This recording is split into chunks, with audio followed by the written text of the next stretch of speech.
ಸುಮಾರು ಇಲ್ಲಿ 1 ವಾರ ಆಯಿತು ನಾವು ಕಲಬುರಗಿಗೆ ಬಂದು.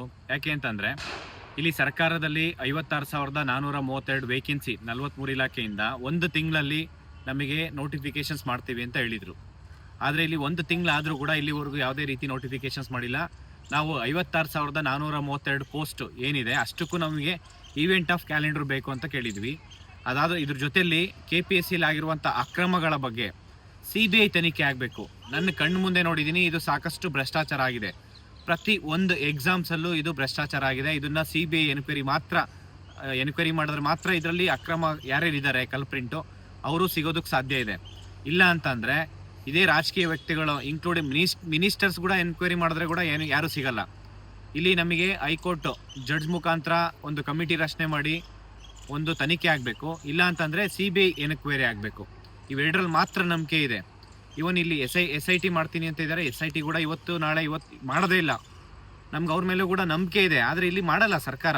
ಬೇಕು ಅಂತ ಹೇಳಿ ಇಲ್ಲಿ ಯಾರು ಮಧ್ಯವರ್ತಿಗಳಿದ್ದಾರೆ, ಇದರಲ್ಲಿ ಇನ್ವಾಲ್ವ್ಮೆಂಟ್ ಎಲ್ಲರದು ಇದೆ.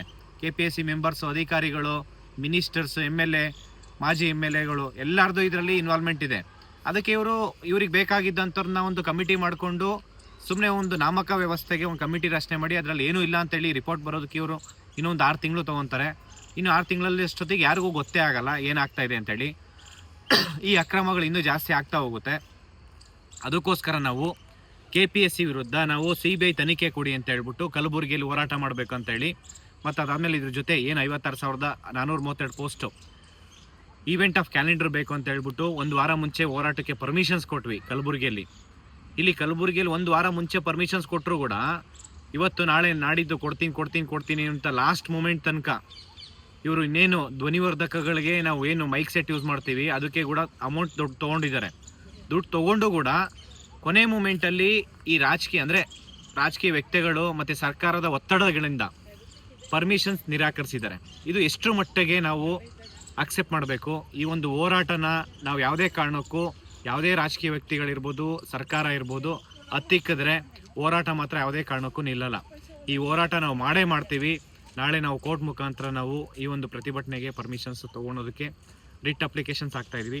ಮತ್ತು ಇದು ನಾನು ಸರ್ಕಾರ ಕೇಳ್ತಾ ಇರೋದು, ನೀವು ಪೊಲೀಸ್ ಕಡೆಯಿಂದ ತಿಕ್ಬೋದು, ಮತ್ತು ಈ ಒಂದು ಮಧ್ಯವರ್ತಿಗಳಿರ್ಬೋದು, ಬೇರೆಯವ್ರ ಕಡೆಯಿಂದ ನೀವು ನಮಗೆ ಹೋರಾಟಕ್ಕೆ ಹತ್ತಿಕ್ಕೋದೇ ಆದರೆ ಈ ಹೋರಾಟ ಇನ್ನೂ ಜಾಸ್ತಿ ಆಗುತ್ತೆ ಹೊರತು ಯಾವುದೇ ರೀತಿ ಕಡಿಮೆ ಆಗಲ್ಲ. ನೀವಿಲ್ಲಿ IBL ಇದ್ದರೂ ಕೂಡ ನೀವು ಒಂದೇ ದಿನಕ್ಕೆ ಇಲ್ಲಿ ನಮ್ಮನ್ನು ಖಾಲಿ ಮಾಡಿಸಿದ್ದೀರ ಕಲಬುರಗಿಯಲ್ಲಿ, ಒಂದೇ ದಿನಕ್ಕೆ. ಅಂದರೆ ನೀವು ಏನು ಇಲ್ಲಿ ಉಳ್ಕೊಳೋದಕ್ಕೆ ವ್ಯವಸ್ಥೆನೇ ಇಲ್ಲ ಅಂತ ಅಂದ್ಕೊಂಡಿದ್ದೀರಾ? ಸಾಕಷ್ಟು ನಮಗೆ ಪ್ರೈವೇಟ್ ಲಾಡ್ಜಸ್ ಇದ್ದಾವೆ. ಅಷ್ಟು ಇಲ್ಲ ಅಂತಂದರೆ ಇಲ್ಲಿ 1000 ಜನ ವಿದ್ಯಾರ್ಥಿಗಳಿದ್ದಾರೆ. ಅಷ್ಟು ಇಲ್ಲ ಅಂದರೆ ಗೌರ್ಮೆಂಟ್ ಸ್ಕೂಲ್ ಇದ್ದಾವೆ.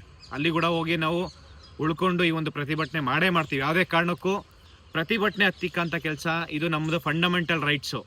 ನೀವು 56,432 ಪೋಸ್ಟ್ ಏನಿದೆ ಅಷ್ಟೂ ನೀವು ಈವೆಂಟ್ ಆಫ್ ಕ್ಯಾಲೆಂಡರ್ ಬಿಡಿ, ಮತ್ತು KPSC ವಿರುದ್ಧ CBI ತನಿಖೆ ಕೊಡಿ. ಇವಾಗಲೇ ಹೋರಾಟ ಕೈ ಬಿಡ್ತೀವಿ. ನೀವು ಇವಾಗ ಮಾಡ್ತೀವಿ, ನಾಳೆ ಮಾಡ್ತೀವಿ, ಸುಮ್ಮನೆ ರಾಜಕೀಯ ವ್ಯಕ್ತಿಗಳು MLA ಇರ್ಬೋದು, ಮಿನಿಸ್ಟರ್ಸ್ ಇರ್ಬೋದು, ಸರ್ಕಾರ ಇರ್ಬೋದು, ಮೊನ್ನೆ ಮುಖ್ಯಮಂತ್ರಿ ಸಿದ್ದರಾಮಯ್ಯ ಸರ್ ಇರ್ಬೋದು, ಸುಮ್ಮನೆ ಮಾಧ್ಯಮದ ಮುಖಾಂತರ ಪೇಪರ್ ಸ್ಟೇಟ್ಮೆಂಟ್ಸು, ನೀವು ಹೇಳೋ ಸ್ಟೇಟ್ಮೆಂಟ್ಸು ಪೇಪರಲ್ಲಿ ಆಗಿರ್ಬಾರ್ದು, ಮತ್ತು ಸುಮ್ಮನೆ ಮಾಧ್ಯಮ ಮುಖಾಂತರ ನೀವು ಟೈಮ್ ಮುಂದೆ ಹಾಕೊತ ಹೋದರೆ ಇಲ್ಲಿ ಹೋಗಿದ್ದ ಟೈಮ್ ಯಾರೂ ಕೊಡೋಕ್ಕಾಗಲ್ಲ.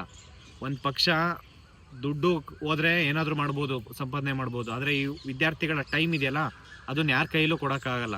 ಇಲ್ಲಿ ಲಕ್ಷಾಂತರ ವಿದ್ಯಾರ್ಥಿಗಳು ಇವತ್ತು ನೋಟಿಫಿಕೇಷನ್ ಆಗುತ್ತೆ, ನಾಳೆ ನೋಟಿಫಿಕೇಷನ್ಸ್ ಆಗುತ್ತೆ ಅಂತ ಹೇಳ್ಬಿಟ್ಟು ವೆಯ್ಟ್ ಮಾಡ್ತಿದ್ದಾರೆ.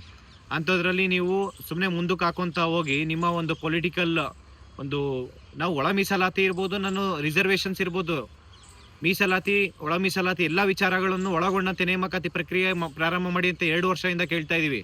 ನೀವು ಮಾಡ್ತಾ ಇಲ್ಲ. ಇಲ್ಲಿ ಹೋರಾಟ ಮಾಡ್ತೀವಿ ಅಂತಂದರೆ ಇವರಿಗೆ ಸುಮ್ಮನೆ 25 ಪಾಯಿಂಟ್ಸ್ ಕೊಡ್ತಾರೆ ಹೋರಾಟಕ್ಕೆ, ಅಂದರೆ ಷರತ್ತುಬದ್ಧ ಇದ್ದಂಥ 25 ಪಾಯಿಂಟ್ಸ್. ಅದು ರಿಟರ್ನ್ ಆನ್ಸರ್ ಮಾಡಿದ್ರು ಕೂಡ ಇವರು ಪರ್ಮಿಷನ್ಸ್ ಕೊಡೋಲ್ಲ, ಕೋರ್ಟಿಗೆ ಹೋಗಬೇಕು. ಅದೇ ಒಂದು ರಾಜಕೀಯ ವ್ಯಕ್ತಿಗಳಾದರೆ ನಾಳೆ ಒಂದು ಪ್ರೊಟೆಸ್ಟ್ ಮಾಡ್ತೀನಿ ಅಂತಂದರೆ ಇವತ್ತು ಲೆಟರ್ ಕೊಟ್ಟರೆ ನಾಳೆ ಪರ್ಮಿಷನ್ಸ್ ಕೊಡ್ತಾರೆ. ಇಲ್ಲಿ ಯಾವುದಾದ್ರು ರಾಜಕೀಯ ವ್ಯಕ್ತಿ MLAಗಳು ಸತ್ತಿದ್ದಾರೆ ಅಂತಂದರೆ ಅವರು ನೆಕ್ಸ್ಟ್ ಒಂದು ಅಪ್ಲಿಕೇಶನ್ಸ್ ಹಾಕ್ಬೇಕಂತಂದ್ರೂ, ಈವನ್ ಪೊಲಿಟಿಕಲ್ ಕ್ಯಾಂಪೇನ್ ಮಾಡ್ಬೇಕಂತಂದ್ರೆ 1000 ಜನ ಬರಲಿ, ಅವ್ರಿಗೇನೂ ತೊಂದರೆ ಆಗಲ್ಲ. ಅದೇ ವಿದ್ಯಾರ್ಥಿಗಳು ಹೋರಾಟ ಮಾಡ್ತೀವಿ ಅಂತಂದರೆ ಇಲ್ಲಿ ಹತ್ತಿಕ್ಕಂಥ ಕೆಲಸ ಆಗ್ತಾಯಿದೆ ಸರ್ಕಾರಕ್ಕೆ. ನಾನು ಈ ಒಂದು ಹೋರಾಟ ಎಷ್ಟೇ ಹತ್ತಿಕ್ಕಿದ್ರು ನೀವು ರಾಜಕೀಯ ವ್ಯಕ್ತಿಗಳಿಗೆ ಮಾತ್ರ ಪ್ರಾಮುಖ್ಯತೆ ಕೊಡೋದಲ್ಲ, ವಿದ್ಯಾರ್ಥಿ ಸಂಘಟನೆಗಳಿಗೆ ಮತ್ತು ವಿದ್ಯಾರ್ಥಿಗಳಿಗೆ ಅದು ಮೋಸ್ಟ್ ಇಂಪಾರ್ಟೆಂಟ್. ಯೂತ್ಸ್ನ ನೀವು ನೆಗ್ಲೆಕ್ಟ್ ಮಾಡಿದೆ ಅಂತಂದರೆ ಮುಂದಿನ ದಿನಗಳಲ್ಲಿ ಯಾವುದೇ ಚುನಾವಣೆ ಆಗಿರ್ಬೋದು, ನಾವು ಅದನ್ನು ಬೈಕಾಟ್ ಮಾಡ್ತೀವಿ. ಯಾವುದೇ ಕಾರಣಕ್ಕೂ ಈ ಒಂದು ರಾಜಕೀಯ ವ್ಯಕ್ತಿಗಳಿಗೆ ಓಟ್ ಹಾಕೋಂಥ ಕೆಲಸ ಆಗಲ್ಲ. ಎಲ್ಲ ಸ್ಟೂಡೆಂಟ್ಸು ಈ ಒಂದು ನೆಕ್ಸ್ಟ್ ಬರೋಂಥ ZPTP ಎಲೆಕ್ಷನ್ ಆಗಿರ್ಬೋದು, GB ಎಲೆಕ್ಷನ್ ಇರ್ಬೋದು, ಪ್ರತಿಯೊಂದು ಎಲೆಕ್ಷನ್ನು ಕೂಡ ಬೈಕಾಟ್ ಮಾಡಬೇಕಾಗುತ್ತೆ. ಇದು ಎಲ್ಲ ಸ್ಟೂಡೆಂಟ್ಸು ನಾನು ನಾಳೆ ಇರೋ ಒಂದು ಹೋರಾಟನ ಅತಿ ಶೀಘ್ರದಲ್ಲಿ ಮತ್ತೆ ನಾವು ನಾಳೆ ಕೋರ್ಟಿಗೆ ಹೋಗ್ತಾ ಇದ್ದೀವಿ. ಕೋರ್ಟಲ್ಲಿ ಆದೇಶ ಬರೋ ತನಕ ಎಲ್ಲರೂ ಒಂದು ತಾಳ್ಮೆಯಿಂದ ಇರಿ. ಎಲ್ಲರೂ ಒಗ್ಗಟ್ಟಾಗಿ ಒಂದು ಕಲಬುರಗಿಯಲ್ಲಿ ಮತ್ತು ರಾಜ್ಯಾದ್ಯಂತ ಒಂದು ದೊಡ್ಡ ಮಟ್ಟಕ್ಕೆ ಹೋರಾಟ ಮಾಡೋಣ. ಯಾವುದೇ ಕಾರಣಕ್ಕೂ ಸರ್ಕಾರ ಎಷ್ಟೇ ಹತ್ತಿಟ್ಟರು ನಾವು ಈ ಹೋರಾಟನ ಮಾತ್ರ ಹಿಂದೆ ತೊಗೊಳಲ್ಲ. ಹೋರಾಟ ಮಾಡೇ ಮಾಡ್ತೀವಿ. ಇನ್ನು ಹೋರಾಟ ಹತ್ತಿದ್ದಷ್ಟು ನಾವು ಇನ್ನೂ ಜಾಸ್ತಿನೇ ಮಾಡ್ತೀವಿ ಹೊರತು ಕಡಿಮೆ ಯಾವುದೇ ಕಾರಣಕ್ಕೂ ಆಗಲ್ಲ. ಎಲ್ಲರೂ ಒಳ್ಳೆಯದಾಗಲಿ. Thank you so much. ನಮಸ್ಕಾರ.